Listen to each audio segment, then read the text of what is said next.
Chennai tally course YouTube சேனல்ல இருந்து இந்த வாரம் நம்ம கண்டக்ட் பண்ண இருக்கக்கூடிய சண்டே கிளாஸ் ஐடிஆர் ஒன் எப்படி டேலில நம்ம ப்ரிப்பேர் பண்றது. ஐடிஆர் ஒன் அப்படின்னா என்ன? ரெகுலர் டாக்ஸுக்கும் டாக்ஸ் அண்டர் செக்ஷன் 115 பிஏசி அப்படிங்கிறதுக்கு என்ன டிஃபரன்ஸ்? எந்த ரீஜியம்ல நம்ம டாக்ஸ் நம்ம பே பண்ணோம் அப்படின்னா நம்மளுடைய இன்கமுக்கு சூட்டபிளா இருக்கும், ஐ மீன் பெனிஃபிட் வந்து அதிகமா கிடைக்கும்.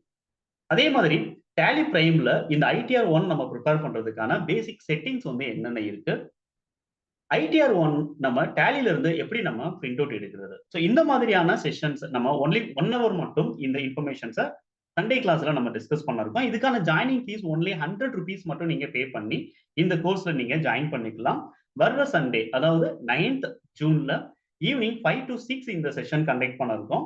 இதுல டேலில இருந்து எப்படி நம்ம வந்து ஐடிஆர் ஒன் ரிட்டன் நம்ம வந்து பிரிண்ட் அவுட் எடுக்க போறோம், இதுக்கான பேசிக் செட்டிங்ஸ் என்ன, இந்த பிரிண்ட் அவுட்ல என்னென்ன இன்ஃபர்மேஷன்ஸ்லாம் இருக்கும், அதெல்லாம் எந்த மாதிரி நம்ம வந்து ப்ரிப்பேர் அதாவது செட் பண்றது.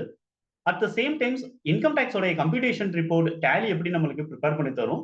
ஸோ அந்த கம்ப்யூட்டேஷன் ரிப்போர்ட்ஸ் நம்ம எப்படி நம்ம வந்து அனலைஸ் பண்ண முடியும், அந்த கம்ப்யூட்டேஷன் ரிப்போர்ட்ல இருக்கக்கூடிய டாக்ஸோட இன்ஃபர்மேஷனை நம்ம எப்படி ஈஸியா நம்ம செக் பண்ண முடியும். ஸோ இந்த மாதிரியான இன்ஃபர்மேஷன்ஸ் எல்லாமே உங்களுக்கு இந்த 1 hourல நீங்க ஃபுல்லாவே நீங்க லேர்ன் பண்ண போறீங்க. இதுக்கான ஜாயினிங் ஃபீஸ் ஒன்லி 100 rupees மட்டும் நீங்க பே பண்ணா போதும். டிஸ்கிரிப்ஷன் இருக்கக்கூடிய ஜாயினிங் ஃபார்ம் நீங்க ஃபில் பண்ணுங்க. எங்களுடைய அட்மிஷன் டிபார்ட்மெண்ட் வந்து உங்களுக்கு கால் பண்ணுவாங்க. உங்களுடைய அட்மிஷனை கன்ஃபார்ம் பண்ணுவாங்க. இந்த கோர்ஸ் உங்களுக்கு யூஸ்ஃபுல்லா இருக்கும் அப்படின்னு நீங்க நம்புறீங்க அப்படிங்கிற பட்சத்துல இந்த வீடியோவை நீங்க லைக் பண்ணுங்க. உங்களுடைய ஃப்ரெண்ட்ஸ் சர்க்கிள்ல இந்த கோர்ஸ் யாருக்காவது யூஸ்ஃபுல்லா இருக்கும் அப்படின்னா இந்த வீடியோவை ஷேர் பண்ணுங்க. தேங்க்யூ ஃபார் வாட்சிங்.